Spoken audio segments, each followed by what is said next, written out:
Okay, our third paper is Transfers, Bequests, and Human Capital Investment in Children over the Life Cycle. Eric French. Discussant will be Michael Davis. All right. Thank you very much for having me. Now, just in terms of what we do in this paper, it really has three parts. In the first part, what we do is we use UK data to estimate transfers from parents to children over the whole course of their lives. Early in life, time transfers, also education transfers, and then later in life, inter vivos transfers and also bequests. That's what I'll talk about for most of this presentation. Furthermore, what we'll do is we'll build that into a large-scale life cycle model where we can think about issues such as to what extent do these inequalities across the socioeconomic distribution, to what extent do they represent kind of shocks versus and luck versus actual investments, differences in investment across the socioeconomic gradient. Furthermore, what we'll do is we'll be able to use our model to try and estimate the extent of intergenerational altruism.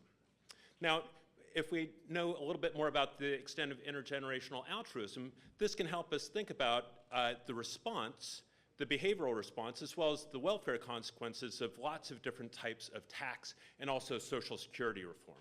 So, for example, when thinking about policies of changing the Social Security system, what we really need to think about is to what extent do those approaching retirement, to what extent do they care about their progeny? So there's lots of reforms amongst those discussed over lunch, whereby the elderly, probably those near retirement, might have taken a little bit of a cut to their benefits.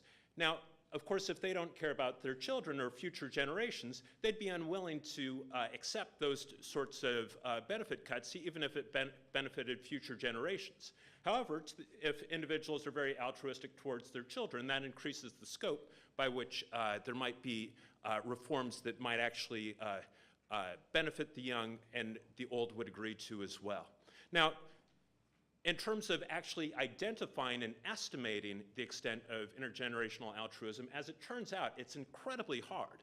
Now, I've actually contributed a little bit to this literature. However, in some level, I interpret a lot of my results as being negative results in the sense of it is incredibly hard to figure out when individuals are being altruistic versus doing something else. So for example, we know that lots of individuals transfer lots of money to their children in the form of bequests, but it's not clear if that happens to represent altruism, or is it individuals just saving a lot in order to insure themselves against the risk of living long and having high medical spending, yet they die earlier than they otherwise might have expected.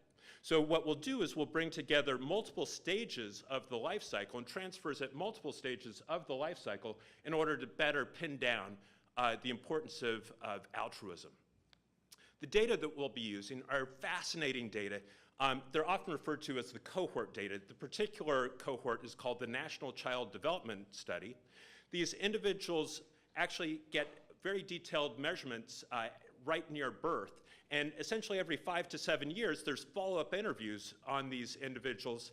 And in these interviews, they're asked incredibly detailed information, both in terms of the children and also the parents of those children. So the parents of the children are asked a lot about investments in the child, both in terms of time spent with the child, where are the children going to school? We have geocoded data, so we know a lot about educational investments via where individuals actually happen to locate. And furthermore, we know a lot about these children as well. Importantly, we have very good measures of child ability. So in each one of these waves, at least when young, these children were given very detailed tests, both verbal and math tests. And by this, we can construct a measure of ability. Okay, so I'm going to call this ability, but it's really just a test score. Now, just in terms of what we also have information on in these data, we also have information on inter vivos transfers. We don't actually have data yet in terms of bequest information, but what we do is we take in data for individuals of this age range from the British equivalent of the Health and Retirement Study, and we take in bequests received to try and get a measure of transfers received over the entire life cycle. Now, just to kind of put a couple of faces on this, so Britain is a fascinating country. great documentary series. So we all kind of watch British documentaries on PBS every now and then. I encourage you to watch perhaps the most interesting of all. It's called the Up series. It happens to actually mirror this particular cohort. So it's the initial interview, or the initial year was actually in the 1960s, right when our children were age 7, and it was called 7 Up. Now, just in terms of what happened was different children were monitored, and kind of, it just shows children playing at some level. And it's actually incredible because you kind of know how everything is going to unfold in their life just by watching, you know, each one of these kids for a few minutes. Now, at top, that's John. He went to a very posh private school in Kensington, a posh part of London. He became a barrister. That's essentially a high-end lawyer. Tony, down at the bottom, he's the fun guy. Lots of pictures of him kind of fighting with other kids, jumping from heights that, you know, kind of gives you a certain level of shock. By age 7, he already had a girlfriend. He became a taxi driver. So at some level, this kind of is a bunch of cute pictures, but it highlights the importance of this intergenerational correlation of income. Okay, so in Britain, there's one of the highest levels of persistence of income across generations. It's about 0.45. The only other developed country that's really as high as Britain is the United States. Now, just in terms of how that inequality happens to develop over the life cycle, at age 7, when we first have good measurements on ability of these children, what you can see is incredible dispersion already by father's education. So what we do is we stratify by father's education. Compulsory basically means the father stopped school at age 16.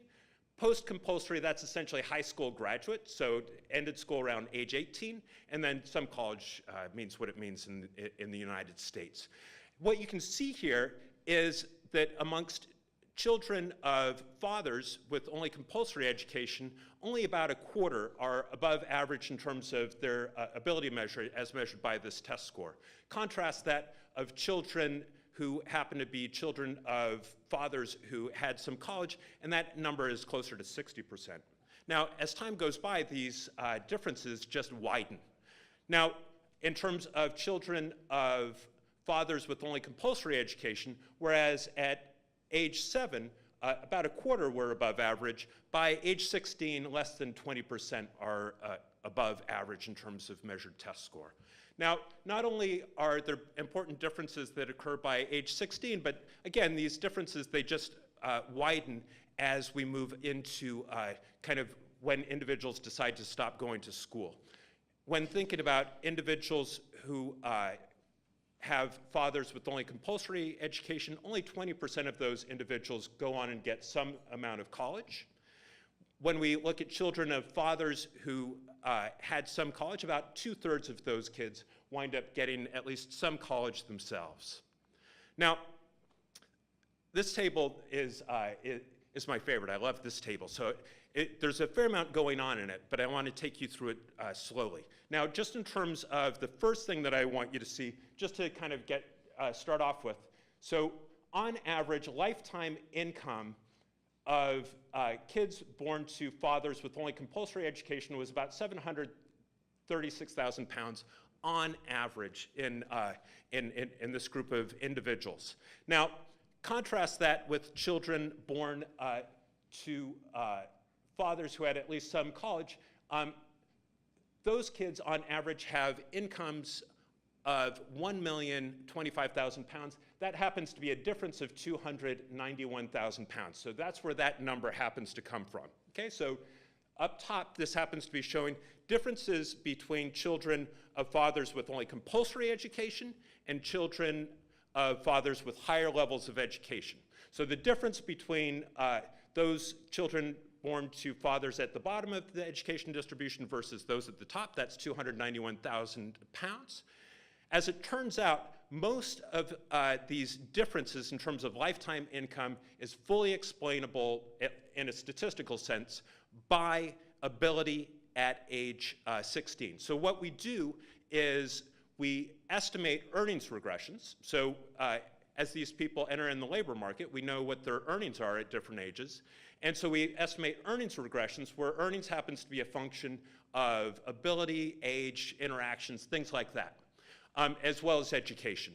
And then what we can do is we can forecast what education would likely to be given, for example, ability level, and then we can forecast what lifetime income would be given different ability levels, and that way we can decompose lifetime income into what's explained by what's going on at age 16 versus other things. So again, about 2/3 of inequality across the income gradient happens to be explainable by ability at age 16.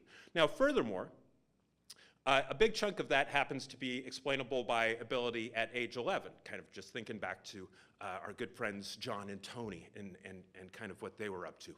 Now, above and beyond that, children of high education fathers are more likely to go to school, above and beyond what happens to be explained by their higher ability levels. So just in terms of the amount of lifetime income difference that is explained through that is about 59,000 pounds when comparing those at the top of the income distribution versus those at the bottom. And then finally, transfers and bequests explain about a 37,000 pound difference between those at the top versus those at the bottom. Big differences in lifetime income, most of it explained by what has happened by age 16. Now, this brings up the question of, is this investment versus something else? Luck, genes, something like that.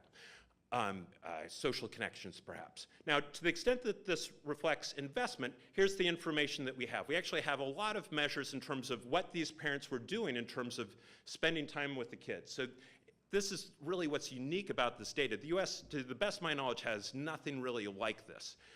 Both good measures of investment at incredibly young ages, earnings at incredibly old ages. The US does not have this. Now, interestingly, what happens is for children born to fathers with only compulsory education, only about 1/3 of those kids have their fathers read to them every week. For kids whose father has some college, about half of those fathers are reading to their kids once per week. Also, the mothers in these households are much more likely to read to their children if the father happens to have some college relative to only compulsory. Furthermore, we not only have what the parent says they're doing, we also have what the teacher says the parent is doing. And so essentially they go into these schools and they actually check in with the teachers. And so what teachers say is that 2/3 of fathers who are college grads seem very interested in the scholastic achievement of their children. That's true for only 22% for fathers with only compulsory education. Now, as it turns out, these time investments are highly predictive of future success, and that's conditioning even on what is going on in the past. So the way to read this particular table is, for example, a 1 standard deviation increase in time spent with the children at age 7 happens to increase normalized ability by 0.13 standard deviations at age 11. Important effects. Not only do we have good information in terms of time investment with these children, we also have great information on schooling. Now, Britain, as in the US, really the key investment in terms of money investment that you can make in your child is really where you locate. As it turns out, and perhaps unsurprisingly, children of college-educated fathers tend to go to much better schools than children of fathers with only compulsory education. So you can see here that amongst children who are born to fathers with some college, over half of them are in the top quintile of the school distribution. Now, furthermore, going to a school that's at the top of the quality distribution in terms of graduation rates, things like that, it doesn't actually so much predict high school graduation as it predicts college graduation. So the way to read this number right here is even conditioning on measures such as age 16 ability, those who go to schools in the top of the school quality distribution are 7 percentage points more likely to go to college. Now, what we can then do is we build this into a large-scale life cycle model. It's very complex, but at some level, life is complex, right? So when we're relatively young, our parents make time investments in us. That impacts our ability. At the same time, the parents are sending us to school, and that's also impacting our ability. And it's also impacting how many years that we actually go to school. Better schools lead to more years of education. Furthermore, we married these people off at relatively young ages. Then they get transfers from their parents, and then life happens at some level. Initial earnings happen to be realized, and then these individuals get hit by subsequent wage and unemployment shocks over the course of their lives, and they make optimal consumption and labor supply decisions and savings decisions as well. Importantly, not only do these individuals make their own decisions about their own labor supply, but they have kids as well. Okay? And furthermore, they make investments in their own children, and the thing just kind of keeps on going. So it's an overlapping generations model. So just in conclusion, what we've done is we're working on a very large-scale life cycle model, and we've documented important correlations in terms of determinants of ability. And subsequently education. So time, money, and also transfers of different types also happen to be very important. Thank you.